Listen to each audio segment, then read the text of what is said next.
পৌরসভা ঘরগুলোকে রিএক্সটেনশন করে দেবে।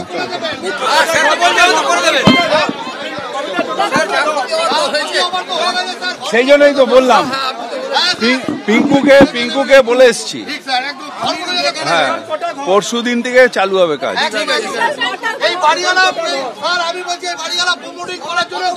আমার দরকার নেই, যেরকম ঘর আছে ওরকমই থাকবে। 8টা ঘর ছিল।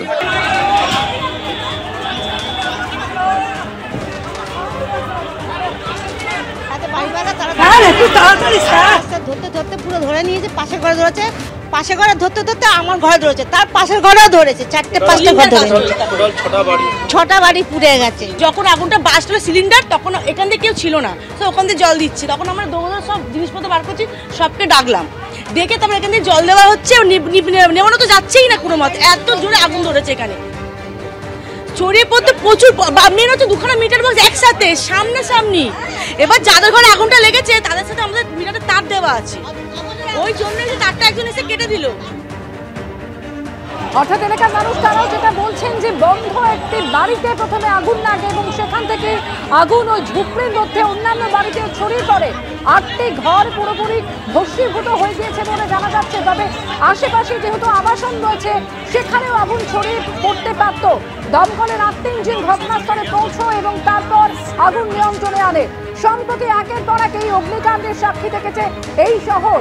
এর আগে কাকুলিয়া রোডের আগে আমরা দেখেছি একের পর এক আগুন লাগে এভাবেই। ভবানীপুর হোক, কসবা হোক কিংবা নিমতলা ঘাট, নিউ টাউন, অন্যদিকে ফোর্টশোর রোড, একের পর এক অগ্নিকাণ্ড ঘটে চলেছে এই শহরে। আর এবার বালিগঞ্জ স্টেশনের কাছে কাকুলিয়া রোড, সেখানে সন্ধে 7:30 নাগাদ বিধ্বংসী আগুন লাগলো। আরো একবার সরাসরি কথা বলবো, সৌমিত্র রায় রয়েছেন আমাদের সঙ্গে। সৌমিত্র, এলাকার মানুষ তারা যেটা বলছেন যে আশেপাশে আবাসন রয়েছে, আগুন আরো ছড়িয়ে পড়তে পারত এবং আরো বিধ্বংসী আকার নিলে সেক্ষেত্রে ভয়াবহ পরিণতি হতে পারত।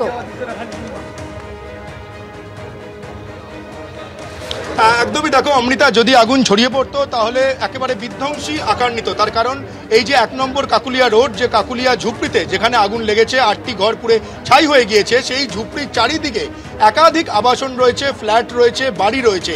সেই আগুন যদি কোনো ক্রমে তার পাশের যে আবাসন বা বাড়িতে ছড়িয়ে পড়তো তাহলে মারাত্মক ক্ষয়ক্ষতি হতে পারত। ইতিমধ্যে যেটা জানা যাচ্ছে, স্থানীয় বাসিন্দারা যেমনটা দাবি করছেন যে এই ঝুপড়ির 8টি ঘর পুরো একেবারে ছাই হয়ে গেছে, ভস্মীভূত হয়ে গিয়েছে। সেই পুরো ছাই হয়ে যাওয়া ঘর পরশুদিন থেকে কলকাতা পুরসভার তরফে সেই ঘরগুলো নির্মাণ করে দেওয়া হবে। কলকাতা পুরসভার মেয়র ফিরহাদ হাকিম কিছুক্ষণ আগে ঘটনাস্থল পরিদর্শনে এসেছিলেন। ঘটনাস্থল পরিদর্শনে আসার পর তিনি এমনটাই জানিয়েছেন। এবং এই মুহূর্তে তুমি দেখতে পাচ্ছ যে স্থানীয় যারা বাসিন্দা রয়েছেন তাদের মধ্যে যথেষ্ট আতঙ্ক রয়েছে। কি কারণে আগুন লাগে, ঠিক কখন আগুন লাগে, কটা ঘর? এটা 7-8টা ঘর খালি হয়েছে। এখানে মেয়র সাহেব এসেছিলেন। আমরা যেটা সোমবার থেকে রিকনস্ট্রাকশনের জন্য আমরা আমাদের যা কাজ, আমাদের যেটা দায়িত্ব মানে কর্পোরেশন থেকে করার কথা সেটা আমরা করব। আমাদের এখানকার স্থানীয় পৌর প্রতিনিধিও এসেছিলেন, বড় কমিটির চেয়ারম্যানও রয়েছে, আমিও এসেছি, খোদ মেয়রও এসেছিলেন। আমরা সবাই মিলে এনার সাথে আছি এবং এনাদের যেটা যেটা করবার কথা আমরা সেগুলো সব সোমবার থেকে করে দেবো।